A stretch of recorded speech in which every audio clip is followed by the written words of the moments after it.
Phil Tippett's Mad God is a terrifying, unhinged nightmare film. But it is also beautiful. And in this current AI slop hellscape that we're all forced to live in, I would argue that Mad God is very, very important.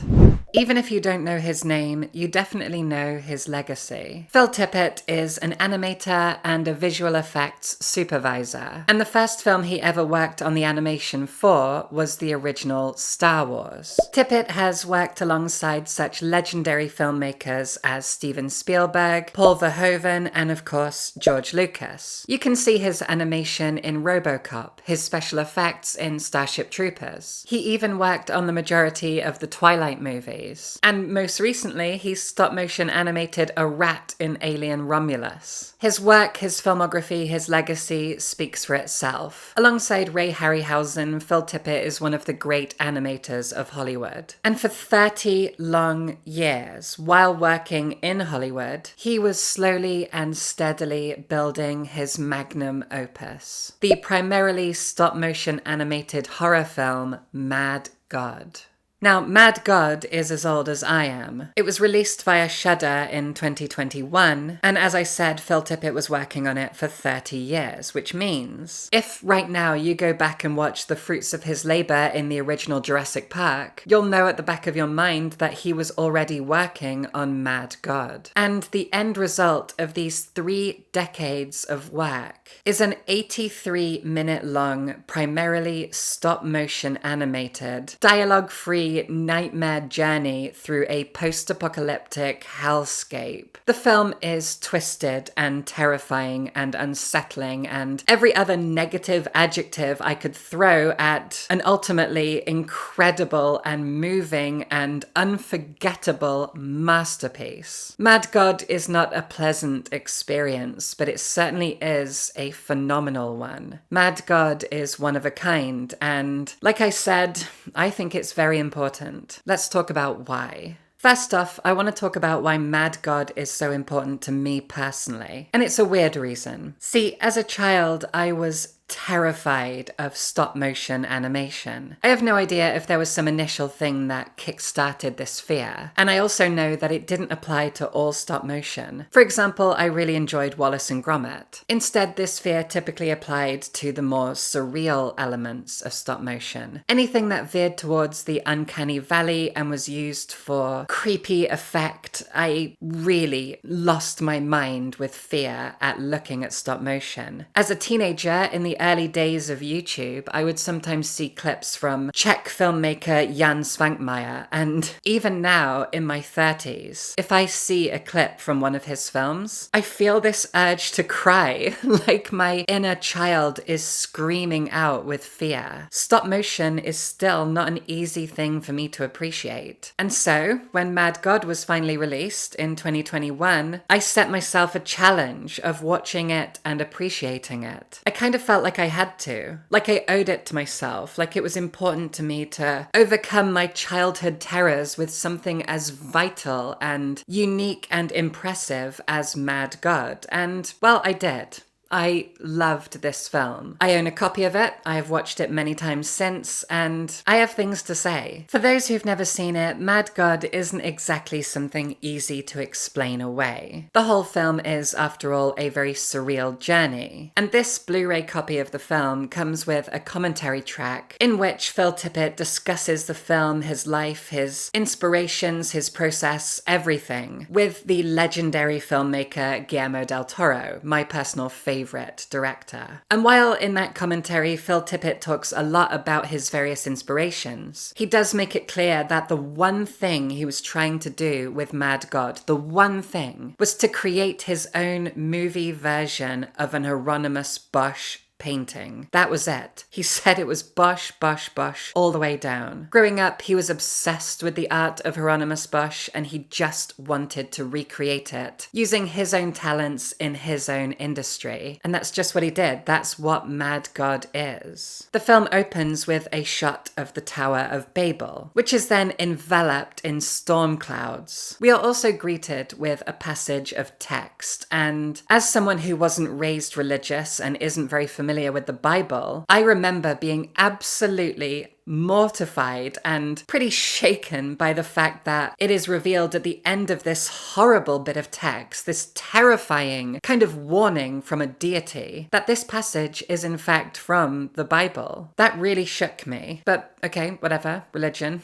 And from the moment that you realize this passage is from the Bible, your entire understanding of this film, its themes, its events, it's all suddenly going to be framed from a particular perspective. Of a man, I would argue, who is being very critical of religious teachings. But he doesn't really mention that in the commentary. That is my interpretation. Who knows? Give me yours. But as the camera continues to sink down, it reveals a kind of wartime fortress with high walls and barbed wire and cannon turrets that begin firing at the sky. These turrets are manned by strange, unknowable creatures, monsters for lack of a better word. And these cannons are firing at a kind of diving bell that is being lowered from somewhere down through the clouds and beyond the surface, deep down into some underground world. Inside of the diving bell is a person known as the Assassin. That name is never given to them though. That is just the marketing and Phil Tippett himself who have told us these things. This character is never given a name, but in researching the film you do find out that they are known as the Assassin. But what are they there to assassinate? So they are going wherever they're going into this Hieronymus Bosch hellscape to assassinate someone or something. This underworld, for lack of a better term, that the Assassin is traveling through is populated by horrible, grotesque monsters and twisted humanoid apparitions, many of which are conducting horrendous acts like mutilation and murder and things I don't think I can even say on YouTube. And all the while, the Assassin, dressed in a kind of wartime gas mask and hat and leather cloak, is carrying a briefcase. And for a while, we simply watch as the Assassin survives this hellscape where everything is killing and eating everything else. But what's so horrible about it is that it's also human. For example, in his conversation with Del Toro, Phil Tippett talks about how the very first thing he actually filmed decades ago was this very memorable scene where the Assassin has arrived in a kind of metallic fortress and he walks past a room with an open door, inside of which is an ape-like creature strapped to an operating table, awake and begging to be helped, to be freed. Next to the table, in two cages pressed right up against each other, are these rodents that are scrabbling at the cages trying to attack each other. In fact, this ape that is strapped to an operating table is the most innocent looking and innocent behaving thing in this world. There are plenty of kind of humanoid drones that get birthed from machines and then chewed up or killed or used as tools, but many of them don't seem to be conscious, more robotic. Whereas this ape creature has the most desperate and sorrowful expression, and it is the moment in the film where your heartstrings get tugged to the point that you feel like everything in this underworld setting is soulless, is heartless, that there is nothing good or kind or hopeful left in this place. And as the Assassin continues to travel and survive this place, full of twisted monstrosities, he comes across a big pile of briefcases just like his own. And it's there that you come to realize that he is not the first to have made this trip. He might be the 100th or the 1000th.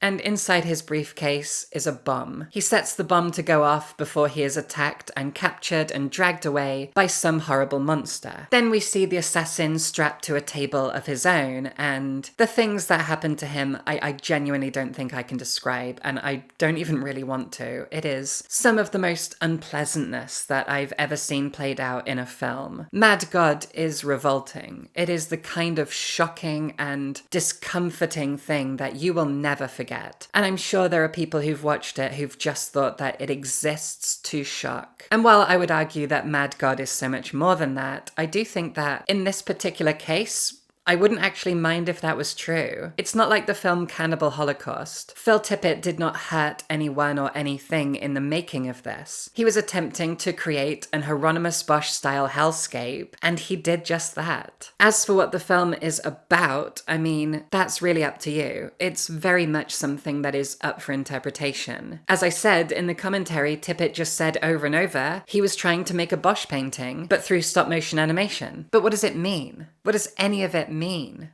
Well, in my opinion, to put it simply, I think Mad God is Phil Tippett's interpretation of where things are going, what humanity's legacy may well end up being. A legacy of war and brutality and soullessness and torture and misery and so on. So much of the film, after all, harkens back to the religious imagery of hell and damnation and punishment, while also depicting very relatable scenes of industry and war and the terrible inventions of the human race. Things that have led us to hell. It feels as though Phil Tippett has a very defeatist attitude towards what humanity is, what we have done, what we are capable of, and where everything will eventually end up. Whether or not you agree with it, whether or not you believe it, that's up to you. That's what I see when I watch the film. Now, I tried to be a more hopeful person than that, because if I don't stay hopeful and positive, when it comes to humanity, I will not be around tomorrow. So instead, I try to appreciate the amazing things that human beings do, the biggest one for me being the creation of art. And so in that way, whether he realizes it or not, it feels as though Phil Tippett, by creating Mad God in the first place, a very dismal and hopeless depiction of humanity's future, has in fact rebelled against the very thing that he is depicting. Industry, war, religious dogma, these things will take us to a dark space. And so Phil Tippett has, through the most valuable of human creations, art, depicted everything that is in fact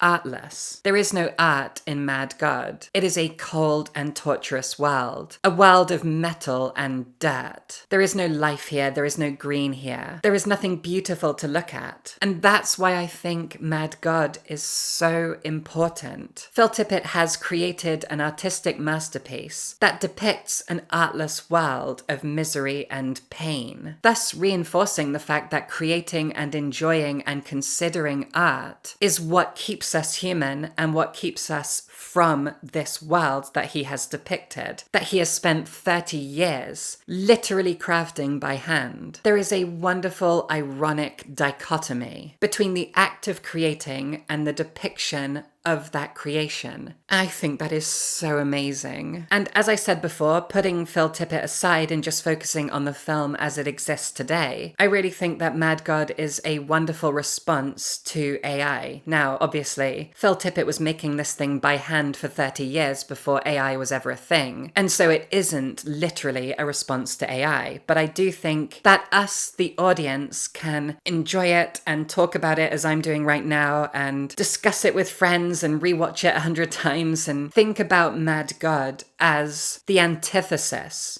of AI art. And simply, that is the reason that it is an incredible example of human artistic expression and artistic talent and hard work and so on. Obviously, AI art is not art. It is plagiarism, it is regurgitation, it is entirely unoriginal, it is theft. From the perspective of my own ethics, I would argue that there are few things less moralistic than using AI, at least when it comes to the generation of art. Be it visual, be it audio, I don't care. AI art is, by its definition, not art, and it is something that can be created by an algorithm in a moment, based off a prompt that tells it to go searching through thousands of years of human history across multiple cultures and civilizations to Frankenstein together something that looks or sounds original. It is absolutely abhorrent. And while any work of human art exists in direct opposition to AI, I personally think that Mad God is a particularly impactful example of human art that spits in the face of AI. This 83-minute stop-motion animated film is, after all, the result of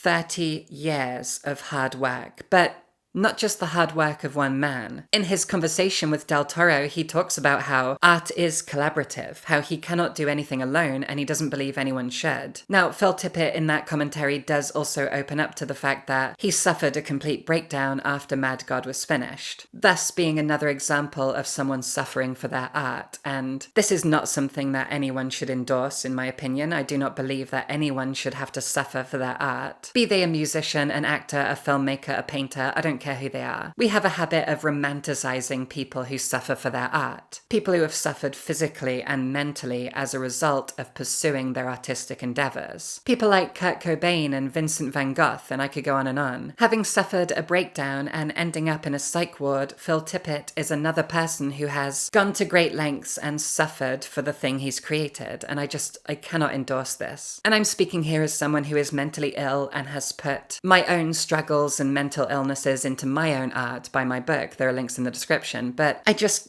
don't think it's necessary. I don't think it is something that anyone should condone, and I could go on about that forever. So let's move on. The point is that Mad God is an exceptional and rebellious work of art. In the commentary, he and Guillermo del Toro talk a lot about how stop motion animation is always under threat of dying out. It is an endangered species when it comes to art and expression. And I agree with that. I don't think anyone could disagree with it. And one of the film studios that is keeping stop motion going as a thing is Laika, the studio that brought us the adaptation of Neil Gaiman's Coraline, Paranorman, one of my all-time favorite movies, a film that I always watch as soon as Halloween season comes around, and inarguably one of the most beautiful animated films ever created, Kubo and the Two Strings. But a recent article that I came across talked about how Laika Studios can only go on existing because the lead animator of these films, Travis Knight, is a nepo baby. Travis Knight's father, Phil Knight, who founded Laika Studios, is also the billionaire co-founder of Nike, as in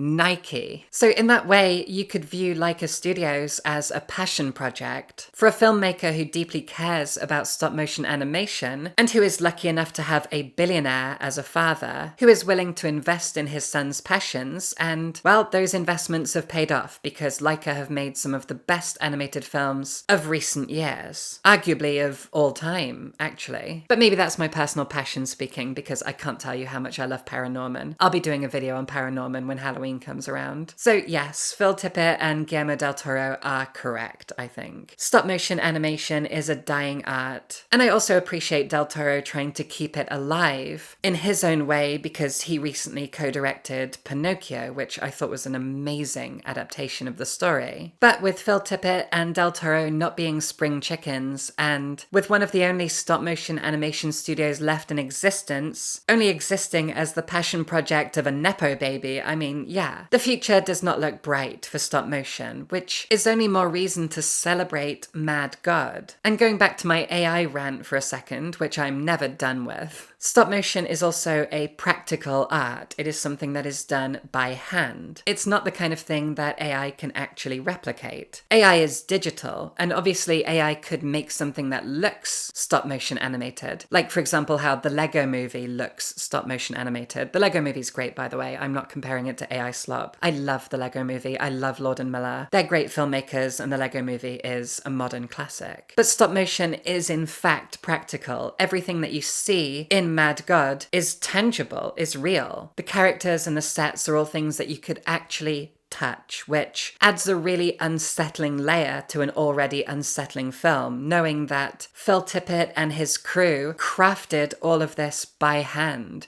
It really exists. Everything in the film is not a digital depiction of an idea, but rather a tangible idea that physically exists and was brought to life through 3 decades of human talent, human dedication, human vision, and human artistry. And I couldn't be more grateful for it. Yes, it is deeply unsettling and horrible, but as I've already said, there is a reason for it being that way. Mad God literally exists in rebellion to the very world it's depicting, and I think that's so fucking clever. It is a wildly disturbing and enriching and unsettling work of art. And while on the surface it does just disturb and unsettle, I do think when you really think about what it's depicting versus what it is and what went into its creation in the first place, it is a radical punk rock, anti-capital, counterculture work of art, and I couldn't be more grateful for its existence. I couldn't be more grateful to Phil Tippett. It's a phenomenal film, an amazing work of art, and it speaks to the importance of human art, human vision, and so on. Mad God is something incredibly special and unique, and I think it's very, very important. Do you agree? Let me know.